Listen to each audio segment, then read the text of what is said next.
So next we will see the NISIS tool with the demo.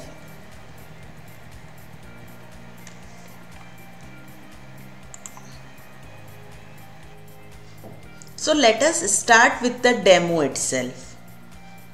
So here I have started with the registered username and password. यहाँ हमें screen पे कुछ already completed scans दिख रहे हैं। अगर हमें नया स्कैन करना है तो हमें न्यू स्कैन पे क्लिक करना पड़ेगा।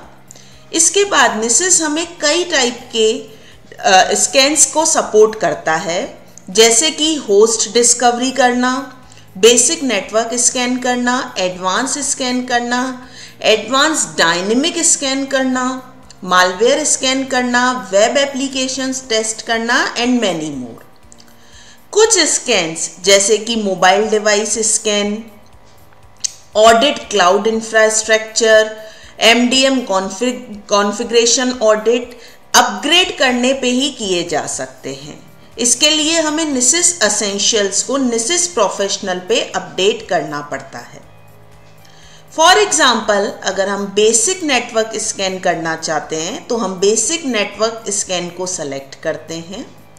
इसके बाद यहाँ 3 टैब दिखेंगे, settings, credentials and plugins. Settings में हमें सबसे पहले नेम देना पड़ता है। ये नेम कुछ भी हो सकता है जिसे कि हम बाद में आइडेंटिफाई कर सकें, जैसे कि मैंने लिखा EC Ajmer scan. Description optional होता है और इसके बाद हम टारगेट्स हमें स्पेसिफाई करने पड़ते हैं। टारगेट स्पेसिफाई करने के 4 तरीके होते हैं। या तो हम सिंपल, अगर हमारे को कोई एक स्पेसिफिक IP एड्रेस चेक करना है तो हम यहाँ पे स्पेसिफिक IP एड्रेस दे सकते हैं। अगर हमें रेंज ऑफ IP एड्रेसेस देना है तो हम यहाँ पे रेंज ऑफ IP एड्रेसेस भी दे सकते हैं। इसके अलावा थर्ड तरीका, हम इसको सबनेट मास्क के थ्रू भी दे सकते हैं, जैसे कि 192.168.29.0/24। तो ये सभी 256 होस्ट जो इस रेंज के हैं उनको स्कैन करेगा। इसके अलावा हम कंप्लीट डोमेन नेम भी दे सकते हैं। तो हम इन चारों ही तरीके से यहाँ पे स्कैनिंग दे सकते हैं और इसके बाद हमें सेव पे क्लिक करना होता है। जैसे ही हम सेव पे क्लिक करते हैं तो ये माय स्कैन्स में आने के बाद हम इसको यहाँ लॉन्च बटन पे क्लिक करके लॉन्च कर सकते हैं। So the result of one of the scans, that is my basic network scan, looks like this। यहाँ पे हम देख सकते हैं कि हमें होस्ट हमने कौन सा स्कैन किया है वो दिख रहा है, हमें वल्नरेबिलिटीज दिख रही हैं, हमें रेमेडिएशन दिख रहा है, हमें VPR top threats and then history दिख रहा है। अगर हम वल्नरेबिलिटीज को देखें तो हमें वल्नरेबिलिटीज इस तरह से रिजल्ट में शो होती हैं।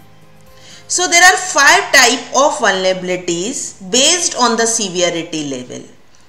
यहाँ पे हमें critical vulnerabilities, high, medium, low and info 5 type की vulnerabilities दिखाई दे रही हैं।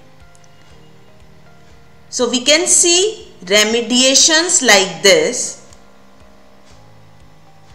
Similarly, we can see the VPR top threats like this।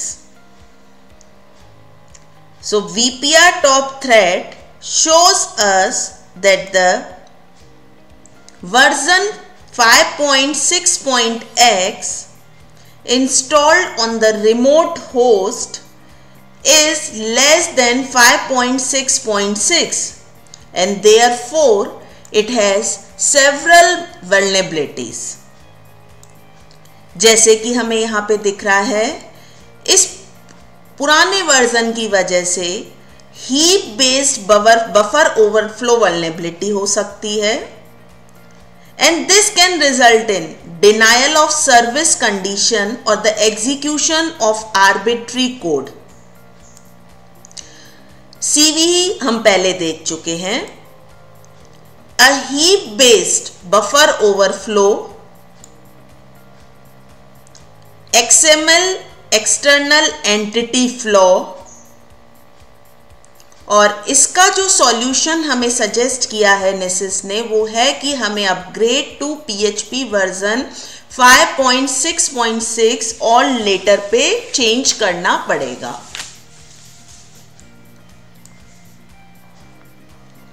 इसके बाद अगर हम सेकंड देखें तो हमें दिख रहा है because of this version PHP less than 7.1.33 an application installed on the remote host is affected by remote code execution vulnerability, जिसका कि ये मतलब है कि कोई भी अटैकर रिमोट पे बैठा हुआ इस सर्वर पे कोड एग्जीक्यूट करा सकता है, क्योंकि यहाँ पे insufficient validation of user input हुए हैं, और इसी की वजह से अनऑथेंटिकेटेड रिमोट अटैकर इसको एक्सप्लॉइट कर सकता है। और वो कैसे कर सकता है? He can send specially crafted request to cause the execution of arbitrary code by breaking the fast CGI split path info directive. And again इसका जो सॉल्यूशन हमें दिया है वो है अपग्रेड वर्जन 7.3.11 और letter. So let us return to another MyScan screen and let us go to some other scan. अब इसके बाद मैं आपको MyNet स्कैन जो कर रखा है उसको दिखाती हूं। This is a scan which is the result of target range 192.168.29.0/24। It shows that there are 1, 2, 3, 4, 5, 6. There were 6 hosts active during this scan. और डिवाइस जिसका कि IP एड्रेस 192.168.29.1 है, उसमें कुछ वल्नरेबिलिटी है जिसको कि हाई बोला गया है। यहाँ पे हमें इसमें कुछ वल्नरेबिलिटीज दिख रही हैं।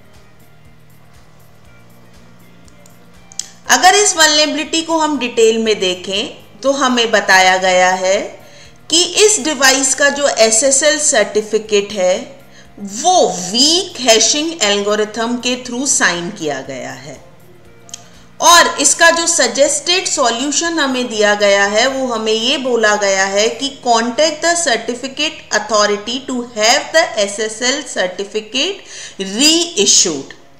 And because of this weak hashing algorithm, again collision attacks can be performed. Fine. So an attacker can exploit this to generate another certificate with the same digital signature, which allow an attacker to masquerade as the affected device. Now coming back to the vulnerabilities. So like we have the option of exporting. So if I have done any of the test and I want to export the result of this scan, then I can export this result in the PDF, HTML and CSV format as per my choice. So after doing this particular format, like I have selected the PDF format, it gives me the option that I want to download the complete list of vulnerabilities by host, or I want to download the detailed vulnerabilities by the plugin itself, or I want to download the vulnerability operation. So if I will select complete list of vulnerabilities by host and I will write the generate report, you can see that it is generating the report and it will save the complete detail of vulnerabilities in that report, and that report can be later analyzed. So this can be saved to any of the location. So any scan can also be configured with the credentials. So हमने अभी इस scan को डाला था पर हमने credentials नहीं डाले थे. अब हम किसी भी स्कैन को क्रेडेंशियल्स कॉन्फ़िगर करने का मतलब समझते हैं. हम इसको कॉन्फ़िगर करके एडिट करते हैं और हम क्रेडेंशियल टैब्स में जाते हैं. Basically this credential option will grant the NIST scanner the local access to scan the target system. So there are various categories of the credentials like API gateway, database, host, miscellaneous, plain text authentication.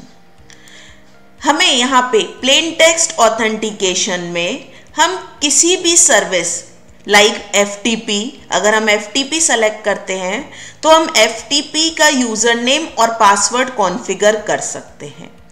जैसे ही हम इसको configure करके चलाते हैं और हमें उस device का यूज़र नेम और पासवर्ड की नॉलेज है तो हम उस डिवाइस को एज अ लोकल यूज़र जिसके पास सारे राइट्स हैं वैसे भी हम उसको स्कैन कर सकते हैं. ये सारे प्रोटोकॉल्स हमें सपोर्टेड हैं. अगर हमें डेटाबेस का स्कैन करना है फॉर एग्जांपल तो हम डेटाबेस को सेलेक्ट करके यहाँ पे अगर हम डेटाबेस करेंगे तो ये हमें डेटाबेस कौन सा डेटाबेस है जैसे कि DB2, MySQL, Oracle सभी तरह के डेटाबेस ये हमें सपोर्ट करता है. यहाँ पे हम इसको ऑथेंटिकेशन टाइप देके user name, password and port specify कर सकते हैं. अगर हम यूज़र नेम, पासवर्ड और पोर्ट स्पेसिफाई करते हैं तो ये पूरे डेटाबेस की वल्नरेबिलिटीज़ को डिटेल में हमें दे सकता है. अगर हम बिना क्रेडेंशियल्स के किसी भी वल्नरेबिलिटी को स्कैन करना चाहते हैं तो उसमें हमें पूरा एक्सेस नहीं मिलता है. विद क्रेडेंशियल्स के साथ हमें उस सिस्टम का पूरा एक्सेस मिल जाता है. And this level of scanning is dependent on the privilege granted to the user account. For example, अगर हम नॉर्मल यूज़र से करते हैं किसी तो हमें उतना एक्सेस मिलेगा. अगर हम डेटाबेस MySQL को रूट यूज़र से करते हैं तो हमें पूरा रूट का एक्सेस मिलेगा. The more the login account access, the more the scan risk. Next we will see what are the job opportunities in this field. अगर हम इस फील्ड में स्किल्ड हो जाते हैं तो हमारे लिए कई तरह की जॉब अपॉर्चुनिटीज़ अवेलेबल हो जाती हैं जैसे कि security analyst VAPT, penetration tester, security penetration testing quality engineer etcetera. इन सभी जॉब्स में मेन रेस्पॉन्सिबिलिटीज़ वल्नरेबिलिटी असेसमेंट्स को कंडक्ट करना, पेनिट्रेशन टेस्टिंग करना, डिवाइस हार्डनिंग, एप्लीकेशंस का सिक्योरिटी असेसमेंट करना, लॉग्स का रिव्यू करना, कंप्लीट नेटवर्क की मॉनिटरिंग करना, जितनी भी फाइंडिंग्स आई हैं उनका कंपाइलेशन करना एंड रिपोर्टिंग करना, सिक्योरिटी डिवाइसेस एंड कंपोनेंट्स के कॉन्फ़िगरेशन का रिव्यू करना, वेब एप्लीकेशंस की सिक्योरिटी का असेसमेंट करना, SQL injection, XSS, CSRF authentication को आइडेंटिफाई करना रहता है. Initial entry level package 5 lakh yearly से स्टार्ट होकर एडवांस सिक्योरिटी एनालिस्ट को 30 लाख ईयरली तक भी पैकेज मिलता है. इसके अलावा जॉब पॉइंट ऑफ व्यू से कुछ सर्टिफिकेशन कोर्सेज करना भी हेल्पफुल रहता है. इनमें से कुछ courses certified ethical hacker CEH, certified penetration tester CPT, certified expert penetration tester CEPT, offensive security certified professional OSCP etcetera है. So in this module, we have seen the details of vulnerability scanning and penetration testing. We can say VAPT is important for any organization because their systems connected on the internet, and these systems are constantly scanned and attacked by the attackers. Thank you.